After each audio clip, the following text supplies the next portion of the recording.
un compromiso común y universal, un compromiso de todos. Al mismo tiempo, como cada país debe de implementarla, pues bueno, se respeta la soberanía para que no haya preocupaciones de los recursos y actividades económicas propias de cada país. Cada estado fija sus metas nacionales, pero siempre apegándose a los objetivos de desarrollo sostenible.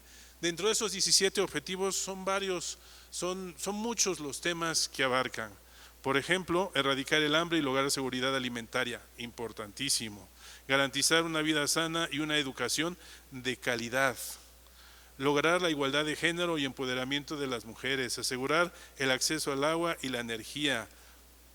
Procurar promover el crecimiento económico sostenido, adoptar medidas urgentes contra el cambio climático, promover la paz, facilitar el acceso a la justicia. Tengan ustedes en cuenta aquí, y eso tiene que ver con esta ocasión en que nos encontramos, que efectivamente, como lo señaló el presidente de la Comisión Estatal, no hay propiamente un objetivo cultural. Me sumo a esa expresión. Sí hay, desde luego, un objetivo, el cuarto, dedicado a la educación. Educación en otros términos, pero tiene algo que ver. Yo creo que lo cultural, ya que no está señalado como un objetivo directamente, pues tiene que ver con todos los objetivos. Para mí es uno de los principios transversales que debe de estar presente en los 17 objetivos de desarrollo sostenible. Pero en especial me llama la atención uno de ellos, el reducir las desigualdades entre países y dentro de ellos. Reducir las desigualdades entre países y dentro de ellos. Por una simple y sencilla razón, porque en este objetivo, que es el 10º, hay una meta 7, que es facilitar la migración y la movilidad ordenadas, seguras, regulares y responsables de las personas, incluso mediante la aplicación de políticas migratorias planificadas y bien gestionadas. En el objetivo entonces 10, relacionado con las desigualdades, se encuentra un grupo en situación de vulnerabilidad, como hay otros grupos ahí mismo, discapacidad, niñez, adultos mayores, pero aquí también se encuentra el de las personas en contexto de migración. Y obviamente a mí me llama mucho la atención porque formo parte del Comité de Trabajadores Migratorios de la ONU. El tema es las desigualdades, o sea, esto está muy marcado hacia esas desigualdades, pero además esas desigualdades que siguen existiendo y que en materia migratoria se ve mucho y que ha llegado a preocuparnos de manera muy especial, sobre todo cuando ya llegamos al extremo de hablar del discurso de odio. No hay mayor desigualdad entre las personas que el discurso de odio, el discurso xenófobo. Solamente porque tengas una característica de tu piel o porque tengas un color de tu piel o hables de una cierta manera, pues una persona puede estar en contra tuya. Eso es xenofobia. Y eso, por supuesto, es uno de los objetivos principales que yo creo que no solamente están en el objetivo 10, también permea en otros tantos objetivos. Les recuerdo que estos objetivos de desarrollo sostenibles son indivisibles, son uniformes, o sea, se conectan, se interactúan entre ellos todo el tiempo. Uno se implica respecto del otro, pero este de desigualdades es muy importante. ¿Qué es lo que nos dice, segundo tema? El informe de los Objetivos de Desarrollo Sostenible de 22, dado por el secretario general de las Naciones Unidas, Antonio Guterres. ¿Qué es lo que nos dice? Pues aquí hay unas grandes preocupaciones.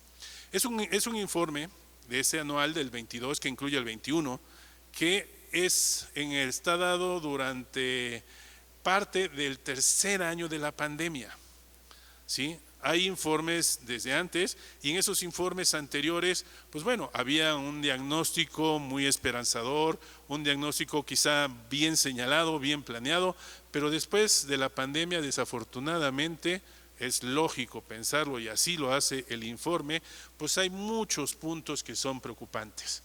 Pero no solamente es la pandemia, también son las crisis humanitarias que vemos en países, también son los conflictos mundiales. Ucrania es otro de ellos que nos está dando también muestra de cómo se está de alguna manera pues poniendo en entredicho los avances que llevábamos ya hechos en esta materia. La emergencia climática también no ayuda mucho. O sea, mezclen todo eso ustedes hoy en día y entonces resulta que los objetivos para el desarrollo sostenible pues sí están teniendo ahora una carga mayor.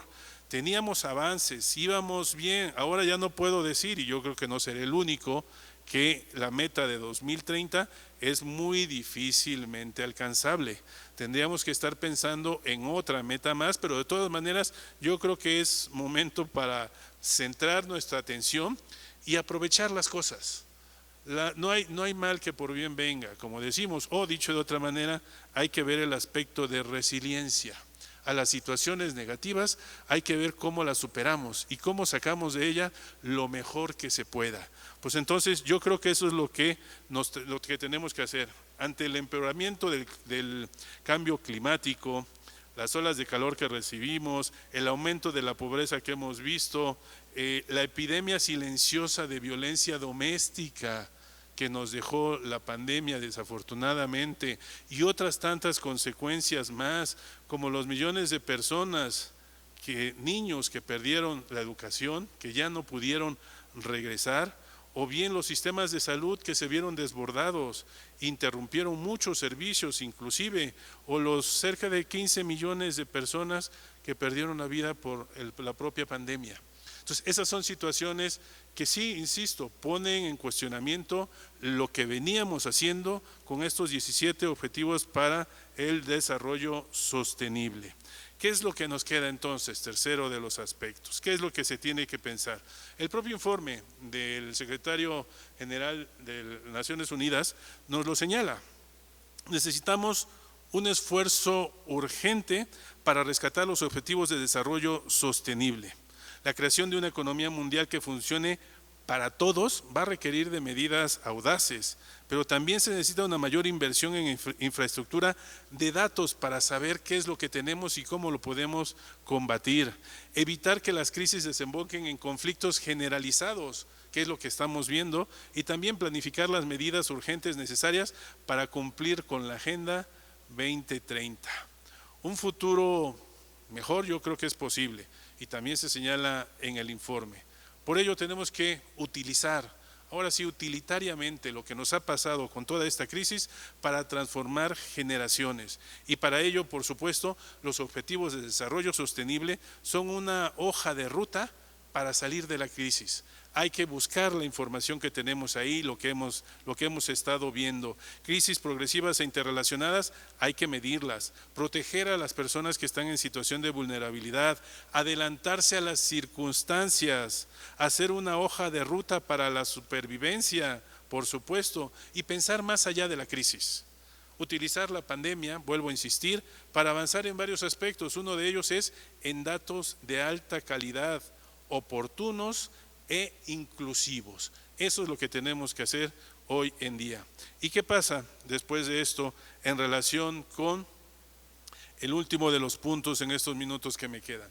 La Agenda 2030, 17 Objetivos de Desarrollo Sostenible y los derechos humanos. Es un engarce muy especial. Los derechos humanos son uno de los fundamentos para la consecución de un desarrollo sostenible, sobre todo que no deje a nadie rezagado, y son esenciales para lograr las 3 dimensiones que traen los 17 objetivos: dimensión social, económica y medioambiental. Hacer realidad los derechos humanos de todos es lo que es la vía, es el camino para hacer cumplir estos objetivos de desarrollo sostenible. Y la Agenda 2030, estos 17 objetivos de desarrollo, pues sí lo contienen. Tienen principios de igualdad y no discriminación que implican un compromiso muy directo hacia los derechos humanos. Es más, hay 2 objetivos muy específicos que en verdad que implican una aplicación directa de los derechos humanos. Todos en general están relacionados con derechos humanos, pero los que siento que son la matriz, pues es el Objetivo de Desarrollo Sostenible número 5, sobre igualdad de género y empoderamiento de las mujeres y niñas, y el Objetivo de Desarrollo Sostenible número 10, sobre desigualdades dentro de los países, y entre estos, que como bien les había señalado, ahí están las personas que se encuentran en situación de vulnerabilidad, y entre ellas las personas migrantes. Entonces, sí esa Agenda 2030 está engarzada definitivamente con los derechos humanos. ¿Y qué se ha hecho desde Naciones Unidas para tratar de imbricar, de relacionar estos dos aspectos?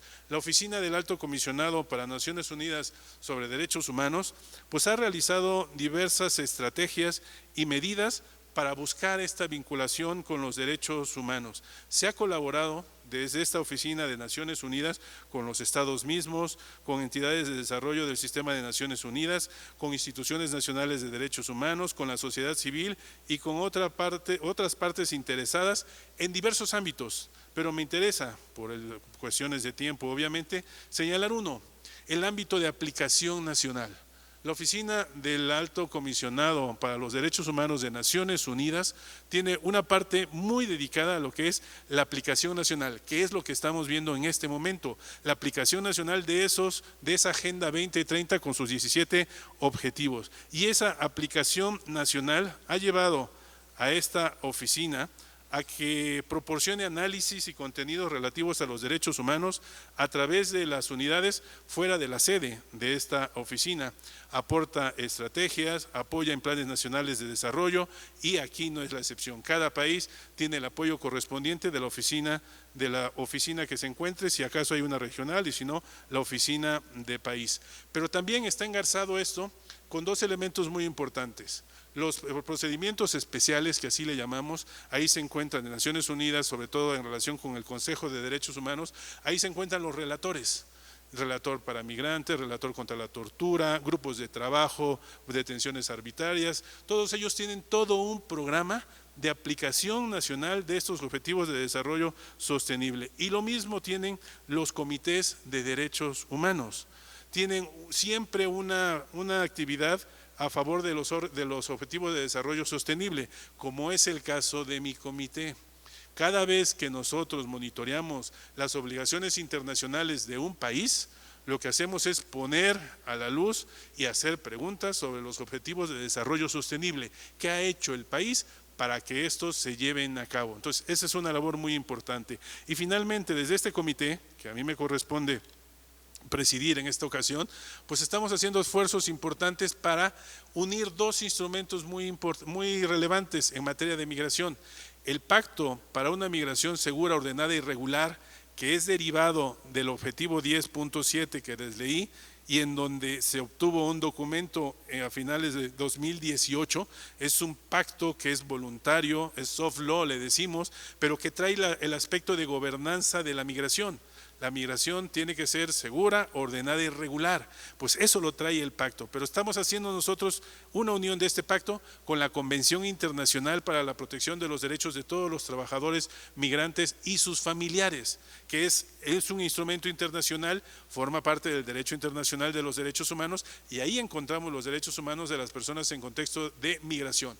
Lo que estamos haciendo es lanzar una convocatoria para redactar una observación general, la número 6, desde el Comité de Trabajadores Migratorios, para unir ambos instrumentos y ver de qué manera los derechos humanos se pueden engarzar mejor y contribuir al cumplimiento de los objetivos de desarrollo sostenible. En conclusión, yo creo que el esfuerzo es muy importante, el tiempo no hay mucho. Esa imagen del dinosaurio, del velociraptor en el hemiciclo de Naciones Unidas lo pone muy evidente.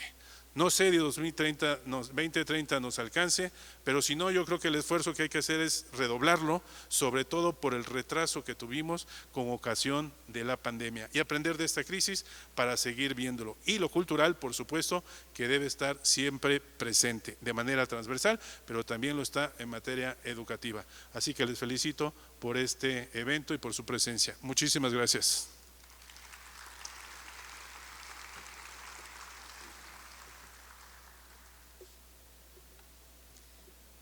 Muchísimas gracias, doctor. Hace entrega del reconocimiento por su excelente participación al doctor Edgar Corzo Sosa, el presidente de la Comisión de Derechos Humanos del Estado de Puebla, el doctor José Félix Cerezo Vélez.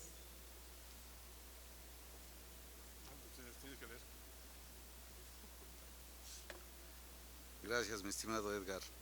La Comisión de Derechos Humanos del Estado de Puebla otorga el presente reconocimiento al doctor Edgar Corzo Sosa, presidente de y titular de los 10 comités de derechos humanos de la ONU, por su participación y muy ilustrativa participación en el Congreso hacia un objetivo cultural en la Agenda de Desarrollo Sostenible. Muchísimas gracias, mi querido Edgar. Gracias por venir. Gracias.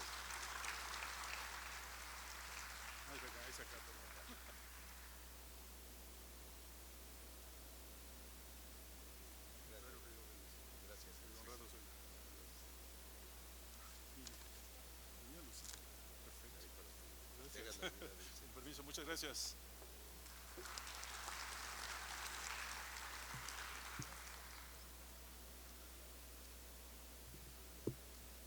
Tenemos el honor de recibir en este congreso a la doctora Patricia Olamendi Torres.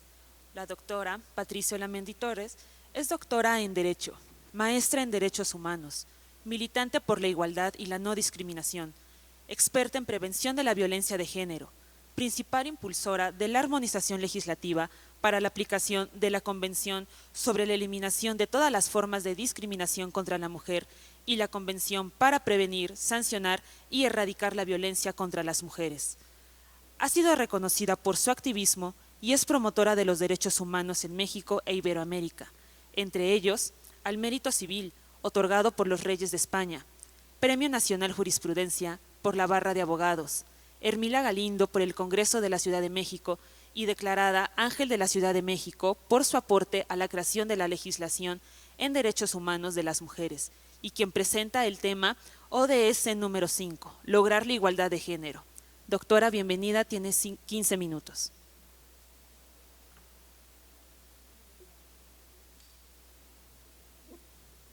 Muchas gracias por la invitación a participar en este evento que lo considero de la mayor relevancia en el país, y también pues mi agradecimiento por permitirme estar con paisanas y paisanos. Nací precisamente aquí, en Cholula, Puebla. Bueno, yo hablaré de uno de los objetivos de desarrollo sostenible, que es el llamado objetivo 5, que es precisamente lo relativo a la igualdad y el empoderamiento de las mujeres. Pero antes de referirme al objetivo 5, quisiera hacer un breve repaso para ver por qué estamos ahora hablando de este objetivo. Desde los años 90, el Programa de Desarrollo Humano fue adoptado por Naciones Unidas para iniciar la promoción de este modelo de desarrollo en el mundo. Como ustedes saben, el desarrollo humano fue concebido sobre todo por un destacado economista premio Nobel, Amartya Sen, que pone un énfasis en algo que si nosotros los mexicanos, las mexicanas lo escuchamos nos queda muy claro, porque es como dibujarnos como país. Mientras el mundo estaba preocupado por el desarrollo económico, y tenemos países con alto índice de desarrollo económico, y México es una de las 15 economías del mundo más desarrolladas en lo económico, por otra parte, las personas en muchos lugares no gozaban de lo mínimo para sobrevivir. Es decir, había un desarrollo económico, pero las personas no se beneficiaban de ese desarrollo económico. Y yo cuando veo a mi país, digo efectivamente, somos una de las economías importantes en el mundo, pero eso no se desarrolla en la bolsa ni en el ingreso de la mayoría de las personas. Es decir, la desigualdad en el acceso a los recursos es muy grande, pero también la discriminación en nuestro país. Entonces, cuando Amartya Sen desarrolla el concepto de desarrollo humano, y a mí me gustaría repetirlo porque me parece tan completo, dice: el desarrollo humano se centra directamente en el progreso de la vida y bienestar humano. Si no hay progreso de las personas, ¿de qué nos sirve hablar de un desarrollo económico? Este bienestar incluye vivir con libertades sustanciales. No solo necesitamos tener recursos para vivir, necesitamos ejercer nuestros derechos y nuestras libertades. Está vinculado integralmente al fortalecimiento de determinadas capacidades relacionadas con toda la gama de cosas que una persona puede ser y hacer en su vida. Valora la libertad de poder decidir cómo nos gustaría hacerlo e incluso la oportunidad de escoger nuestra propia suerte. Y yo me pregunto, ¿cuántos mexicanos o mexicanas no tenemos la oportunidad de escoger nuestra propia suerte? Porque las condiciones económicas, sociales o culturales en nuestro país muchas veces son imposibles superar las carencias que tenemos.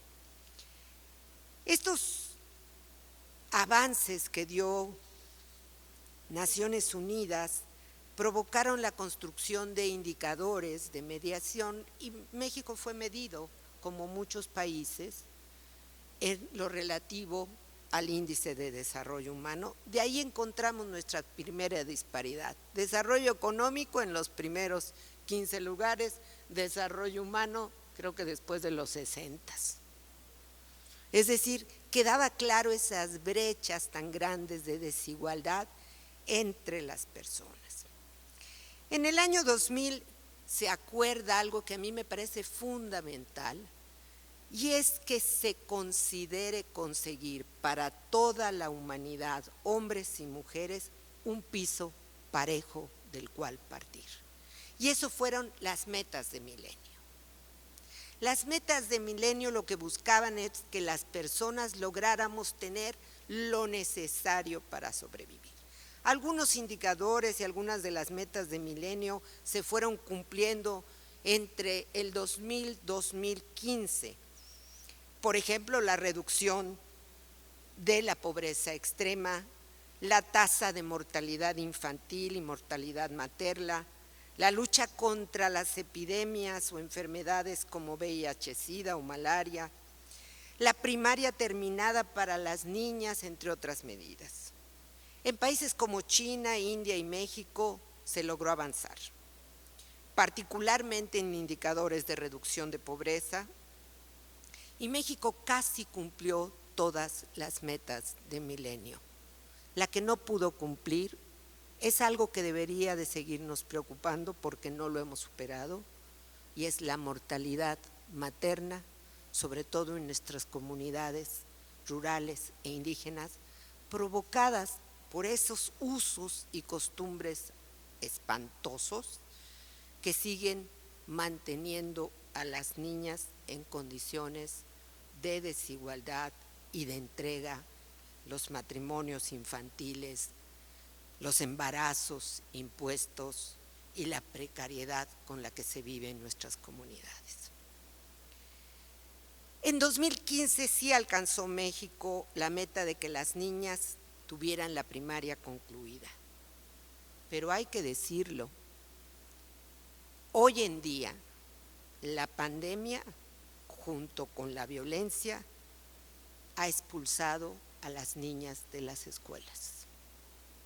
La deserción de niñas entre cuarto y quinto año de primaria representa un retroceso muy grave para las niñas en nuestro país, pero también le quita la llave maestra que es la educación para lograr transformar su vida.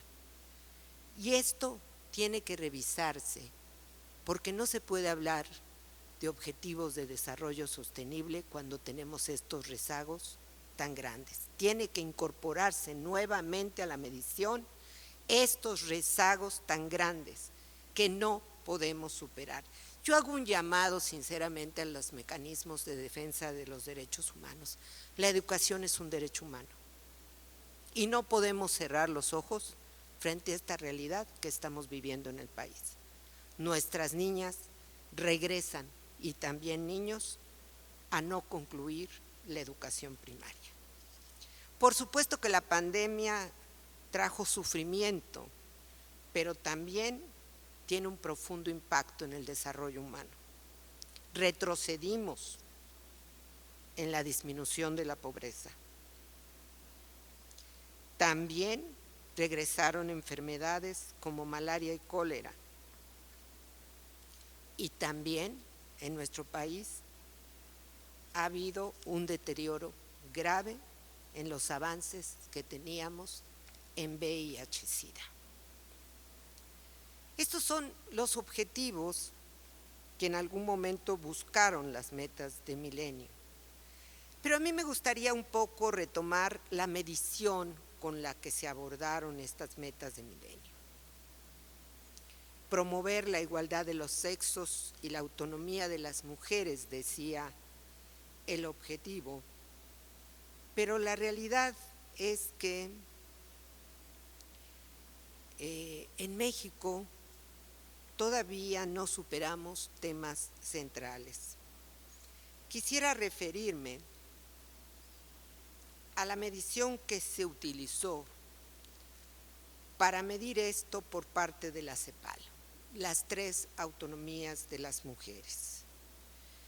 Y dice la CEPAL que las autonomías de las mujeres en la vida privada y pública es fundamental para garantizar el ejercicio de sus derechos humanos.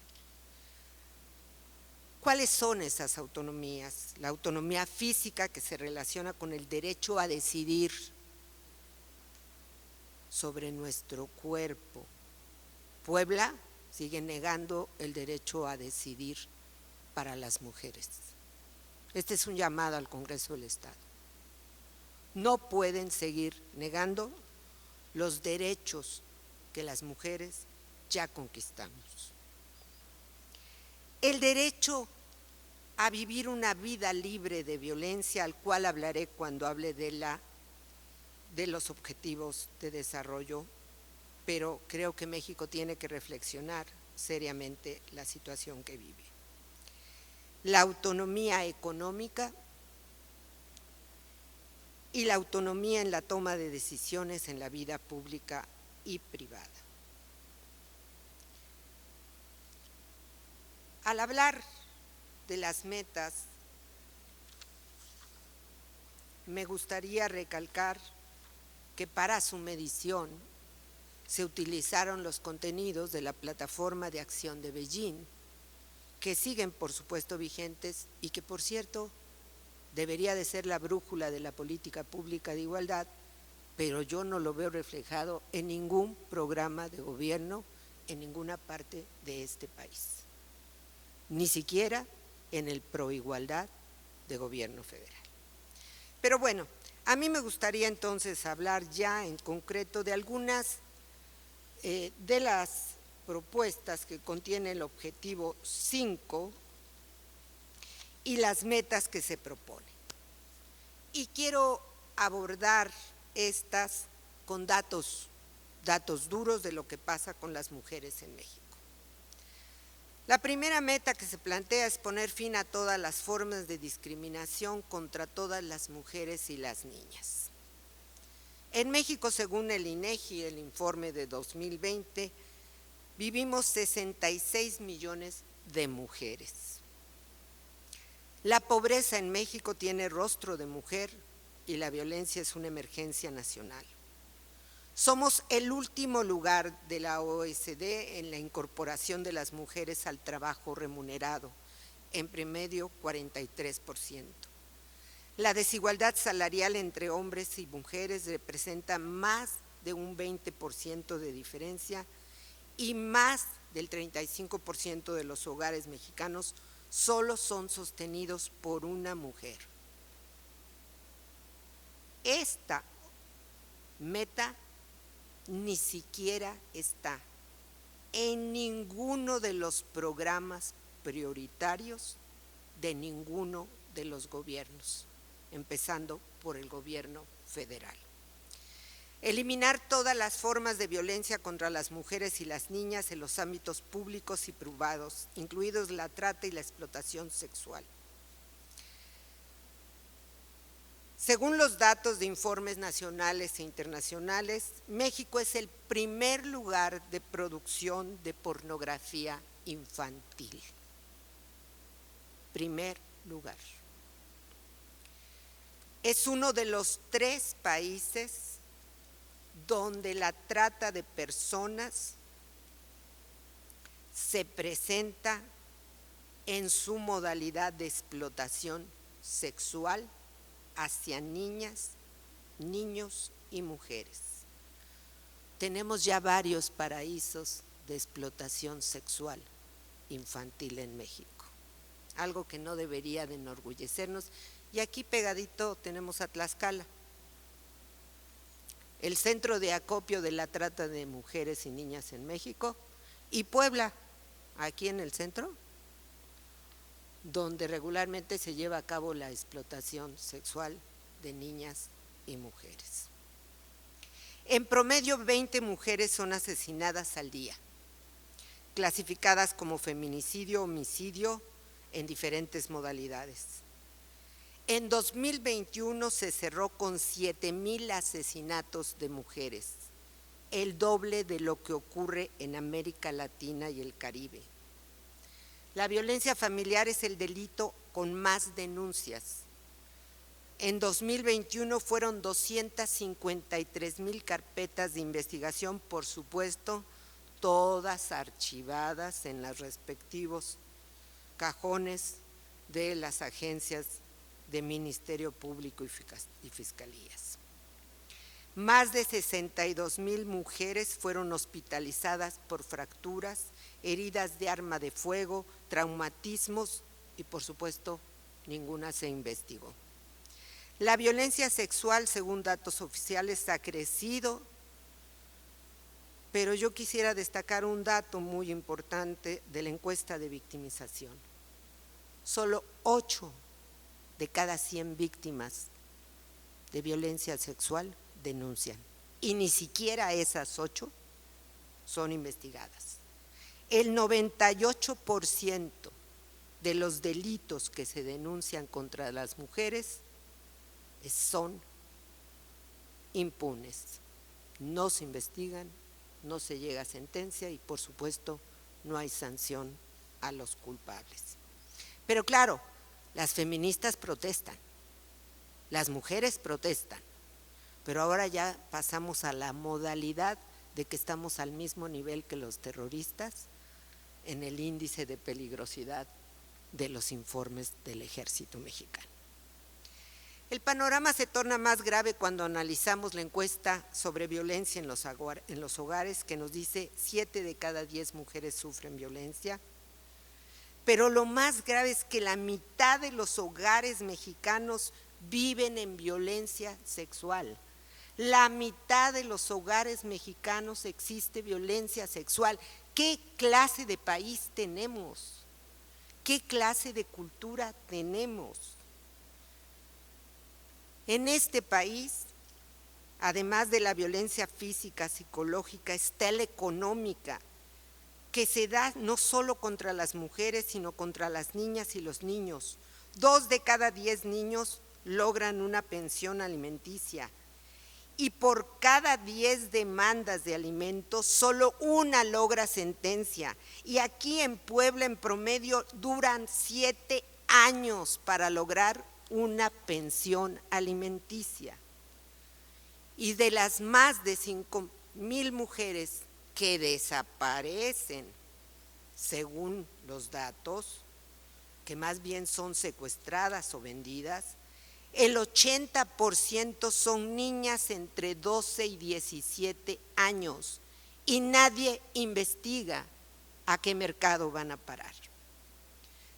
Otra de las metas, eliminar todas las prácticas nocivas como el matrimonio infantil. Sí, ya tenemos los 18 años como edad mínima para el matrimonio, pero se continúan con las prácticas de usos y costumbres de entregar a las niñas en matrimonio o a cambio de deudas o como pago o de venderlas. El embarazo infantil y adolescente tiene consecuencias graves en la vida y la salud. Hablamos de cuidados. ¡Qué barbaridad! Durante años las organizaciones de mujeres construyeron una propuesta de legislación en materia de cuidados. Fue aprobada por la Cámara de Diputados la pasada legislatura. La tiene el Senado guardada en los cajones, porque prevalece la visión de que las mujeres somos las responsables del cuidado del hogar y la familia, porque prevalece en los gobiernos la visión de que somos las eternas amas de casa, porque al final de cuentas para ellos no significa ninguna responsabilidad de los cuidados. ¿Pero qué creen? Que las mujeres con nuestro trabajo, sin remuneración, le aportamos al presupuesto 6.4 billones de pesos que no se pagan a quien entrega y se dedica a las labores de cuidados. La participación plena y efectiva de las mujeres en la toma de decisiones. Felicidades, la paridad ha hecho que actualmente 22 de 32 cámaras locales tengan una mesa directiva presidida por una mujer. Pero los coordinadores, en su mayoría son hombres en un 75%, y controlan las comisiones más relevantes, relegando a las mujeres a las de cuestiones sociales. Nuestra fuerza numérica no tiene fuerza política. Y el tema más grave que yo quiero comentar, y que yo creo que las comisiones de derechos humanos deberían de generar una recomendación por el derecho a la vida de las mujeres, y es el relativo al objetivo garantizar el acceso universal a la salud sexual, reproductiva y los derechos reproductivos de las mujeres. Y aquí quiero comentarles pues algo que a mí me parece ya una verdadera tragedia. A lo largo de 37 años, las organizaciones de mujeres logramos construir un andamiaje jurídico, pero también de política pública, que permitiera crear centros especializados en salud sexual y reproductiva, que consideraran